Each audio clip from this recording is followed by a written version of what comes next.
দেখতে চেয়েছিল তখন দেখিয়েছি। গত বছর এই নভেম্বরে এটিভি এবং এটিভি একটা অ্যাওয়ার্ড অ্যারেঞ্জ করেছিলেন, যেটা হচ্ছে আইকনিক অ্যাওয়ার্ড, এবং আমাকে সেরা অভিনেত্রী হিসেবে আমি একটা অ্যাওয়ার্ড পেয়েছিলাম ওনাদের কাছে। সো সেটা কি বলে, এই টিভির যাত্রার শুরু যেভাবে আর কি অফিসিয়ালি আমার যতটুকু ধারণা, যে ওখান থেকে আমি জানতে পেরেছি যে এরকম একটা ইনিশিয়েটিভ নিতে যাচ্ছিলেন।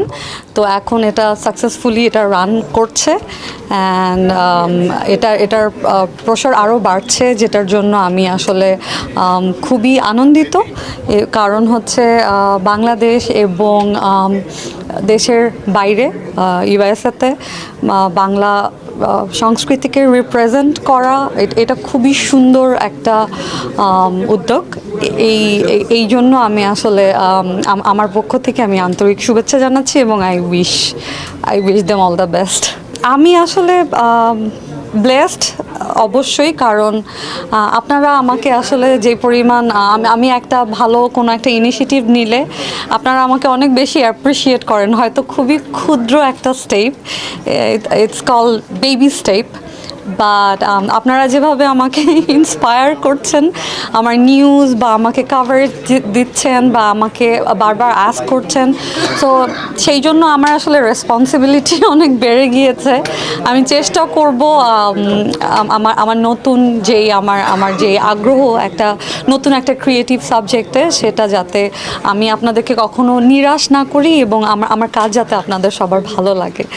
আর বাদবাকিটা আসলে আমি এখনও জানি না আমি কীরকম ইনিশিয়েটিভ নিতে যাচ্ছি, বাট অনেস্টলি মানে আমি এত কাভারেজ পেয়ে এখন আমার কাছে মনে হচ্ছে যে আমার রেসপন্সিবিলিটি বেড়ে গেছে।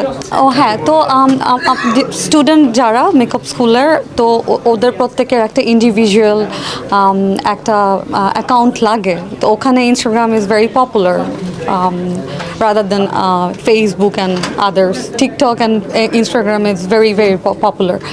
তো আমার তখন পর্যন্ত আমি কোনো মেকআপ রিলেটেড কোনো অ্যাকাউন্ট আমার ছিল না, তো আমাকে তো একটা কিছু মানে দিতে হবে, তখন আমি আমার পার্সোনাল অ্যাকাউন্টটাই দিলাম, যেটা আমার পাবলিক অ্যাকাউন্ট। অ্যান্ড ওরা আসলে